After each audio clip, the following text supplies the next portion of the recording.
পেহেলগামে ইসলামী জিহাদিদের হামলার পর বেশ কয়েকদিন কেটে গিয়েছে। যারা ঘটনার সঙ্গে জড়িত তাদের কাউকে ছাড়া হবে না বলে সাফ বার্তা এসেছে কেন্দ্রের তরফ থেকে। ইতিমধ্যেই দেশের একটা অংশের মানুষ পাক অধিকৃত কাশ্মীর দখলের দাবি জানাচ্ছে, প্রতিশোধের দাবি উঠেছে। কিন্তু তারপরেও এখনও কেন সরাসরি যুদ্ধের পথে যাচ্ছে না ভারত, এই প্রসঙ্গে বিস্তারিত জানালেন অবসরপ্রাপ্ত কর্নেল দীপ্তাংশু চৌধুরী। কি বলেছেন শুনবো। বিভিন্ন সংবাদ মাধ্যম এবং মাধ্যম দিয়ে আমরা জানতে পারছি ভারতের একটা বৃহৎ অংশ খালি বলছে এখনো ভারত কেন আক্রমণে যাচ্ছে না। 10 দিন হয়ে গেল, পেহেলগাঁও অ্যাটাক 22 তারিখ হয়েছে, আজকে প্রায় আমরা 3 তারিখ। তাও এতদিন হয়ে গেল ভারত কেন পাকিস্তানকে যোগ্য জবাব দিচ্ছে না, রেসপন্ড করছে না। অনেকে হাপতাশ তুলছে, অনেকে হাঁপিয়ে যাচ্ছে। এবং আমাদের যেটা এক্সপিরিয়েন্স, আমি একজন সামরিক বাহিনীর হয়ে আমি বলতে পারি যে এনিথিং এনি রেসপন্স যেটা করবে it has to be very calibrated. এটা এমন না যে প্রথম দিন হলো এবং পরের দিন আমরা লাইন অফ কন্ট্রোল অথবা ইন্টারন্যাশনাল বর্ডার ক্রস করে গেলাম, অথবা একটা এয়ার অ্যাটাক হয়ে গেল, অথবা একটা নেভাল অ্যাটাক হয়ে গেল। এরকম ভাবে সামরিক বাহিনীর লড়াই অথবা যুদ্ধ হয় না। Military way of acting is এরকম ভাবে হয় না যে একজন ভারতের নাগরিকরা একটা প্রেশার তুললো এবং আমরা লড়াই করতে চলে গেলাম, একজন কেউ বিসিল বাজালো ফুটবলের আম্পায়ারের মতন এবং দুটো টিম ফুটবলে নেমে গেল। প্রথমেই সবাইকে মনে রাখতে হবে যে এটা ভেতরে ঢুকিনি, that this is not a T20 match. এটা T20 ইন্ডিয়া পাকিস্তানের ক্রিকেট ম্যাচ না, যে ইডেন গার্ডেন্সে হচ্ছে অথবা দুবাইয়ের কোনো মাঠে হচ্ছে, যে সবাই হাততালি দিচ্ছে, আওয়াজ হচ্ছে, গান হচ্ছে এবং একটা situation. This is not a game, it is a serious affair, যেখানে আমাদের ভারতের কথা, নিজেদের কথা ভাবতে হবে, আমাদের 140 কোটি মানুষের কথা ভাবতে হবে। হ্যাঁ, সবার মনে দুঃখ। 22শে এপ্রিলে যেটা দুপুর 2:30টার পর হয়েছে, যেখানে 28 জনের প্রাণ গেছে, সাধারণ নাগরিকে ভারতীয়দের প্রাণ গেছে, প্রত্যেকের দুঃখ। এবং তাই তার যে রিভেঞ্জ সেটাও এত জোর। এবং সবাই ন্যাচারালি, আমি এটা কারোকে দোষ দিচ্ছি না, বলছে we need to respond, এক্ষুনি সামরিক বাহিনীকে অ্যাটাক করতে হবে। বাট আমরা দেখি যে কি কি আমাদের কাছে অপশন আছে। মিলিটারি আমরা ডিপ্লোম্যাটিক স্ট্রাইক অলরেডি করেছি, ইন্ডাস ওয়াটার ট্রিটি ক্যান্সেল হয়েছে এবং বিভিন্ন আদার ডিপ্লোম্যাটিক স্টান্স আমরা নিয়েছি। অ্যাম্বাসাডারদের পাঠিয়ে দেওয়া হচ্ছে, এমবাসির স্টাফ কমিয়ে দেওয়া হয়েছে, আটারি ওয়াগা বর্ডার বন্ধ করে দেওয়া হয়েছে, বাণিজ্যিক ভাবে বন্ধ করেছে, নোটাম ইস্যু হয়েছে যে ভারতের এয়ার স্পেস পাকিস্তান ইউজ করতে পারবে না। তো দেয়ার আর ফিউ ডিপ্লোম্যাটিক স্ট্রাইকস যেটা অলরেডি আমরা নিয়েছি, ঝিলামের জল ছাড়া হয়েছে। এগুলো কিন্তু this is a type of strike. আপনারা ভাববেন না যে কিছুই হচ্ছে না। এই যে মুভমেন্ট, ভারত একটু নড়ে চড়ে মুভমেন্ট করেছে, পাকিস্তানের সামরিক বাহিনী, আর্মি, নেভি, এয়ারফোর্স কিন্তু কমপ্লিট মোবিলাইজ হয়ে গেছে। এই মোবিলাইজ যে করেছে ইকোনমিক ভাবে, পাকিস্তানের কিন্তু মারাত্মক একটা টাকা রেভিনিউ গেছে। হ্যাঁ, আপনারা বলবেন যে আমরা রক্ত দেখতে চান, আপনারা পাকিস্তানের যে আমাদের যেমন সাধারণ মানুষকে মেরেছে, আপনারা পাকিস্তানের আর্মিকে একটা শিক্ষা দিতে চান এবং যে জঙ্গি সংগঠন তাদের মেরে কেটে ফেলতে চান। এটা হচ্ছে আমাদের প্রত্যেকের মনের আকাঙ্ক্ষা, ইচ্ছে।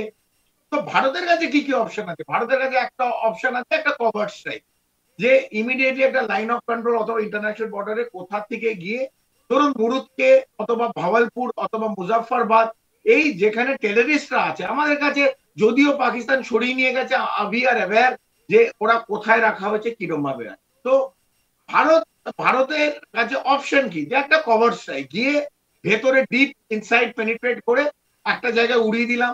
ধরুন মুরিদকে, যে ওদের যেখানে জৈশে মোহাম্মদের লিডারশিপ আছে, অথবা লস্করে তয়বা লিডারশিপ আছে, অথবা পাকিস্তানের একটা ব্রিগেড হেডকোয়ার্টার লাইন অফ কন্ট্রোলে, অথবা ধরুন সিয়ালকোটে একটা ব্রিগেড হেডকোয়ার্টার, আমাদের প্যারা কমান্ডোসরা গেল এবং ওইটাকে উড়িয়ে দিয়ে চলে এলো। তার ছবি আমরা গণমাধ্যমে দেখলাম। হ্যাঁ, অ্যাজ এন ইন্ডিয়ান সিটিজেন আমার একটু রক্ত ঠান্ডা হচ্ছে। আর কি উপায় আছে? আগে যেরকম উড়িতে হয়েছিল, যেমন 14 জন ভারতীয় সামরিক বাহিনীকে ওদের মিলিটারি স্টেশন প্যারাকে ঢুকে মারা হয়েছিল, একইভাবে তারপর আমরা একটা সার্জিক্যাল স্ট্রাইক করলাম। এই স্ট্রাইক পাবলিসাইজ সার্জিক্যাল স্ট্রাইক, সবাই দেখেছে, গণমাধ্যমে দেখেছে, ইলেকট্রনিক প্রিন্ট মিডিয়া সবাই দেখেছে। তো ভারতীয় হিসেবে সবাই ওয়াজ ভেরি হ্যাপি। তো this is also one of the action. But আমার মনে হয় যেহেতু ভারতীয় 140 কোটি মানুষের জিভে, বাঘের মুখে যেমন রক্ত লেগে যায়, তারপর বাঘকে যদি আলু সেদ্ধ দেওয়া হয় বাঘ তো ভালোবাসবে না। তো ভারতীয়দের এই সার্জিক্যাল স্ট্রাইকের পর মুখে রক্ত লেগে গেছে। তো ভারত সার্জিক্যাল স্ট্রাইকের দিকে বেশি দেখতে চায়। The respond has to be more stronger.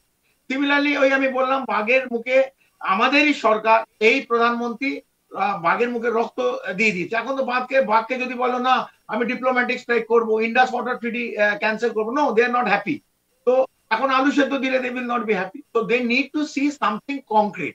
তো এই দুটো অ্যাকশন। আর একটা কি হতে পারে, যেমন বালাকোটে স্ট্রাইক হয়েছিল, 40 জন পুলওয়ামায় যেমন সিআরপিএফ জওয়ানদের মারা হয়েছিল ব্লাস্ট করে, টেররিস্ট জঙ্গি অ্যাটাক হয়েছিল, তারপর আমরা একটা বালাকোট এয়ার স্ট্রাইক দেখেছিলাম। কিন্তু বালাকোট এয়ার স্ট্রাইকটা ভারতীয়রা সেরকম ভাবে দেখতে পায়নি। তাই অনেক জায়গায় আমরা জানি হয়েছে, কিন্তু বহু জায়গায় এবং রাজনৈতিক ভাবে এটার একটা প্রশ্ন চিহ্ন উঠাতে পারে। ফ্রিডম আছে, ডেমোক্রেসি আছে, উঠাতে পারে। But this is also an option যে ডিপ এয়ার স্ট্রাইক আমরা করতে পারি। আমাদের air superiority is much much better then Pakistan. So আমরা এইভাবে, বাট এইবার আমাদের এমন ভাবে করতে হবে দ্যাট ইট মাস্ট বি টেলিভাইজ, মানে মানুষ যেন দেখতে পায়, ভারতীয়রা দেখতে পায় যে পাকিস্তানের কি তেহেস নাহেস বায়ুসেনা করছে, সেটা সবাই দেখলে তাহলে তাদের মনটা একটু শান্তি হবে। আর কি হতে পারে? আর হতে পারে যে আওয়াজ সবসময় আমরা করি, টেকিং ওভার পিওকে, পাক অধিকৃত কাশ্মীরকে টেকিং ওভার ইট। তো এইটা যখন হবে, ধরুন লাইন অফ কন্ট্রোলে আমরা এটা করতে গেলে তো লাইন অফ কন্ট্রোল ক্রস করতে পারেন, এটা একটা স্ট্র্যাটেজি চাই, ট্যাকটিক্যাল ওয়ে অফ ডুইং। তো যেমন কার্গিল হয়েছিল, একটা লড়াই লেগে যাবে, একটা লিমিটেড এরিয়া লড়াই লাগবে। তো when we cross, তো India should also be ready for an repercussion in some other sector. ওরা আমরা যদি ধরুন লাইন অফ কন্ট্রোল কাশ্মীর অথবা জম্মুতে ক্রস করি, তো they can attack in Punjab, they can attack in Rajasthan, they can even attack with the help of Bangladesh in the eastern sector. তো আমাদের সেই দিকেও তৈরি থাকতে হবে। এই যে আমরা খালি বলে দিচ্ছি যুদ্ধ চাই, এই ক্রস করো, মানে ইট ইজ নট, আবার বলছি T20 ম্যাচ যে শুরু হলো শেষ হলো, এরকম না। এটা শুরু হতে পারে, শেষ কবে হবে কেউ জানে। আমরা ডিসিশন নিতে পারি অথবা পাকিস্তান নিতে পারে, আর শেষ কবে হবে এটা কেউ জানে না। আর এর রিপারকেশন কিন্তু 140 কোটি মানুষের উপর আসবে, যারা আগে লড়াই লড়াই টিভির সামনে বসে লড়াইটা দেখতে চাইছে। এই রিপারকেশনটা কি হবে কেউ বুঝতে পারছে। এখানে আমাদের বহু লোক যারা সামরিক বাহিনী, তারা তাদের কিন্তু ডেড বডি ফেরত আসবে। এটা পাকিস্তান ইজ নট প্যালেস্টাইন, তো there will be an attack, there will be a challenge. তো যারা শুধু টিভিতে যুদ্ধ দেখতে চাইছেন অ্যাজ এ T20 ম্যাচ, তাদের আবার বলছি আপনারা একটু ভাবুন। আপনাদের ভাবা ভেগে আমি ইনসাল্ট করতে চাই না। You need a revenge, yes we all need a revenge, but কিরম ভাবে? let the army decide, let the navy and the air force decide, the cabinet committee on security decide, ওদের প্ল্যান করতে দিন। But আপনারা যদি pressure বারবার তুলে দেন attack করতে হবে, অ্যাটাক করতে হবে, দেন ইট ইজ নট রাইট। আর কি হতে পারে? আমাদের একটা নেভাল অ্যাটাক করতে পারি। আমরা আইএনএস বিক্রান্ত গেছিল হেলে দুলে, কারাচি অথবা গোয়াদার বন্দরটাই জ্বালিয়ে দিতে পারি, যেটা 71-এ কারাচি বন্দর জ্বালিয়ে দেওয়া হতো, সেটা আবার হতে পারে। আমাদের আইএনএস আরিঘাত আর আরিহান, এই দুটো নিউক্লিয়ার সাবমেরিন আপাতত আরব সাগরের নিচে। ওরা কোন দিকে কি কেউ জানে না, ভারতীয়রা জানে না, মুষ্টিগত লোক ছাড়া যারা ডিসিশন নেয়। তো there also we can do something. আর একটা হতে পারে যেটা আপনারা সবাই চাইছেন, full blown war, all sector, northern sector, western sector, Punjab, Jammu, Rajasthan. কারণ যদি আইবি, ইন্টারন্যাশনাল বর্ডার আর লাইন অফ কন্ট্রোল আমরা ক্রস করি, all over cross, then there will be a full blown war, and a war এর repercussion আছে। a war is not a cricket match or a football match। অনেকে হাল্লা করে দিচ্ছেন, মানে জিনিসটা তো বুঝতে হবে, যারা লড়াই করেছে তারা লড়াই চায়, যারা লড়াই আবার বলছি করেছে তারা লড়াই চায়, যারা লড়াইটা টিভির পর্দায় শুধু দেখতে চায় তারাই লড়াই লড়াই লড়াই করে। এটা কোনো পলিটিক্যাল স্লোগান না, it is a very serious business. It will have huge effect. Pakistan তো শেষ, পাকিস্তান ভিখারি, কিন্তু ভারতের ইকোনমিকের ওপর একটা চাপ আসবে। তো সেইটাও আমাদের 140 কোটি মানুষকে হাসি মুখে নিতে হবে। তখন বলতে পারবেন না চালের দাম 150 টাকা কেন হয়ে গেল, তেলের দাম 200 টাকা কেন হয়ে গেল। এটার জন্য তাহলে প্রস্তুত থাকতে হবে। যেমন আপনি রিভেঞ্জ চাইছেন, দেন ভারতের যে কষ্টটা হবে সেটাও 140 কোটি ইকুইভ্যালেন্টলি শেয়ার করতে হবে। সেই জিনিসটা দেখে আমরা যেন রেসপন্সিবলি এই কথাগুলো বলি। and I'm sure the CCS and the 3 forces chief যে প্ল্যান করবে, the DGMO director general military operation, এরা অপারেটিভ ভাবে কি করতে হবে এরা জানে।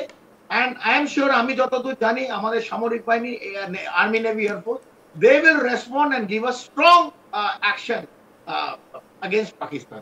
আমাদের ভারতবাসী হিসেবে ওদের ওপর নির্ভর করা এবং ওদের বিশ্বাস করাটা, একসঙ্গে দাঁড়িয়ে থাকাটা এই সময় উচিত। সঙ্গে রাখুন আজ তাক বাংলার ইউটিউব চ্যানেলকে। আর অন্যান্য খবরের জন্য লাইক, কমেন্ট, শেয়ার, সাবস্ক্রাইব করতে ভুলবেন না।